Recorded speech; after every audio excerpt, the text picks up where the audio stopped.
नमस्कार sir. Sir, आज किस उपलक्ष्य में प्रेस कॉन्फ्रेंस बुलाई गई है?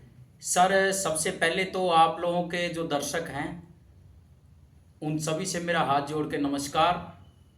तो सर आज ये प्रेस कॉन्फ्रेंस बुलाने का उद्देश्य है, हरियाणा सरकार ने डीएससी समाज को, डिप्राइव्ड शेड्यूल कास्ट यानी कि वंचित अनुसूचित जातियों को नौकरियों में आरक्षण देने का काम किया। इससे पहले माननीय कृष्ण बेदी जी के अथक प्रयास से, जब वो माननीय मुख्यमंत्री जी के पॉलिटिकल सेक्रेटरी थे खट्टर साहब के, तब उन्होंने डीएससी को शिक्षा के अंदर लागू करवाया था। और अब माननीय कृष्ण बेदी जी ने कैबिनेट मंत्री बनते ही, और माननीय जो हमारे नायब सिंह सैनी है मुख्यमंत्री जी, उन्होंने वायदा किया था कि हमारी सरकार बनते ही पहली कलम से हम डीएससी को नौकरियों में लागू करने का काम करेंगे। और हरियाणा सरकार ने इसको बखूबी निभाने का काम किया है। इसके लिए सबसे ज़्यादा माननीय कृष्ण बेदी जी का, डीएससी समाज के सभी सामाजिक संगठनों का, भारतीय जनता पार्टी की सरकार का, मुख्यमंत्री नायब सिंह सैनी जी का और पूरी कैबिनेट का हम तहे दिल से धन्यवाद करते हैं। सर, कितने समय से आप लोग प्रयास कर रहे थे डीएससी समाज को नौकरियों में भी आरक्षण मिले? शिक्षा में तो आपने बता दिया कि मिल गया था। देखिए, ये प्रयास हमारा लगभग 20 वर्ष से हमारा प्रयास चल रहा है।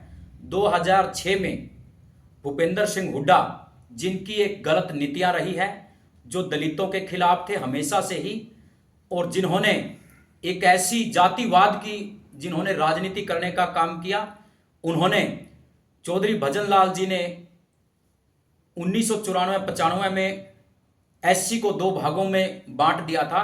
जितनी वंचित अनुसूचित जातियां थी, जैसे डीएससी आजकल बोलते हैं, उनको ए, और दूसरी जो कैटेगरी थी उनको बी, ए और बी करने का काम किया था। भूपेंद्र सिंह हुड्डा ने, कुमारी सैलजा ने, इन सब ने मिलकर इसको एक करने का काम किया, ताकि किसी गरीब व्यक्ति को, किसी वंचित अनुसूचित जाति के व्यक्ति को इसका लाभ ना मिल सके।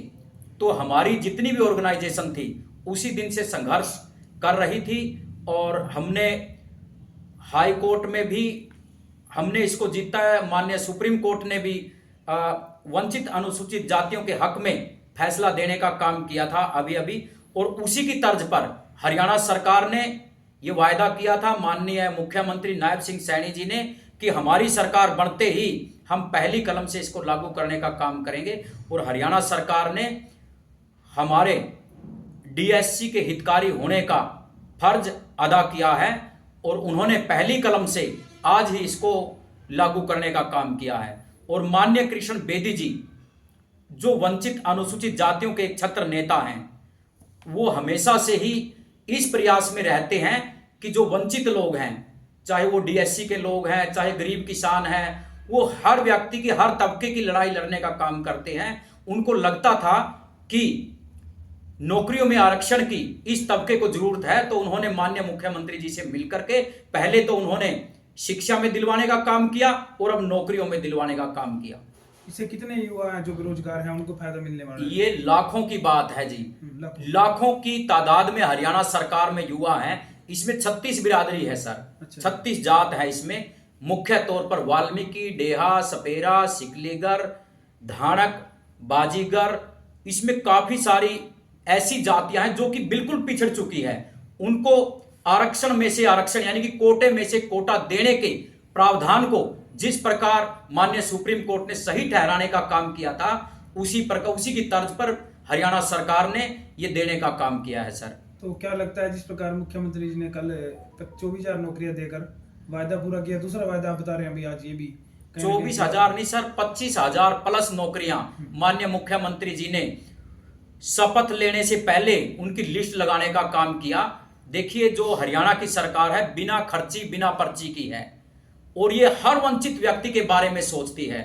अगर हर वंचित के बारे में नहीं सोचती तो कांग्रेस की तरह ये भी शोषण करते, जैसे कांग्रेस के काल में मिर्चपुर कांड हुआ है, गोहाना कांड हुआ है, और भी काफी ऐसे कांड हुए हैं जिस पर वंचितों को घरों से उजाड़ा गया है।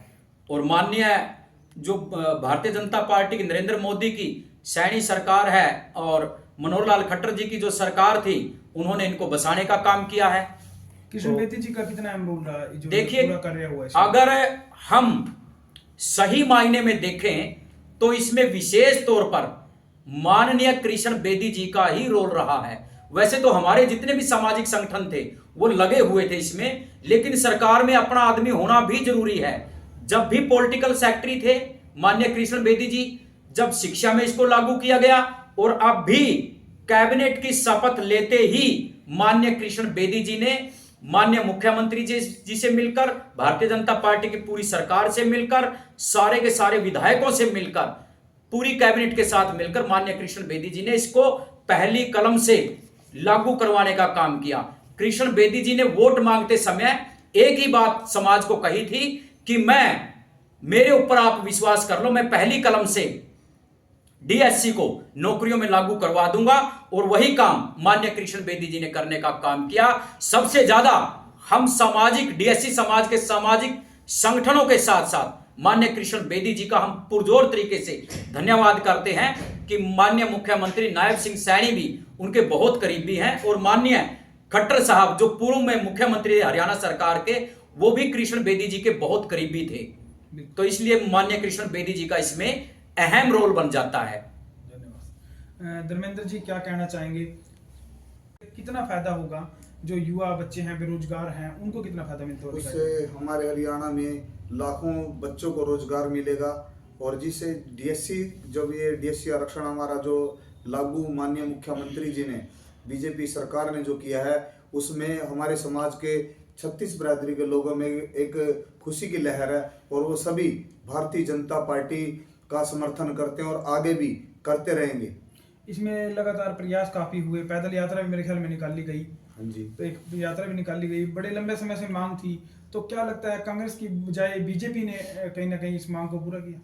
सर, इस मुहिम के जब योद्धाओं ने जब अपना संघर्ष बीजेपी पार्टी के समक्ष रखा गया, तो सभी ने देखा कि यह तो जन सलाब उभर कर आया है। और आपने इसको जींद रैली में भी देखा होगा, कल्याथ रैली में भी देखा होगा कि वाल्मीकि समाज नहीं, 36 बिरादरी के लोगों ने जो अपना एकता का समूह दिखाया, और वो सलाब माननीय मुख्यमंत्री जी ने भी देखा है कि हरियाणा के प्रत्येक व्यक्ति ने इसमें सहयोग दिया है। जो 36 बिरादरी के जो लोग थे, सभी ने महत्वपूर्ण भूमिका निभाई, और तभी ये जन सलाब उभर के आया। तभी तो भारतीय जनता पार्टी ने इसको माननीय मुख्यमंत्री जब शपथ लेने के बाद ही तब तुरंत प्रभाव से इसको लागू कर दिया। शिव कुमार जी ने बताया कि कृष्ण बेदी का इसमें अहम रोल रहा, तो कितना उनका रोल रहा इस आरक्षण को दिलवाने में? सर, वो हमारे समाज के 76 नेता हैं, और वो शुरू से ही जब से राजनीति में है, वो समाज के लिए दिन रात एक कर देते, और समाज का कोई भी साथी उनके पास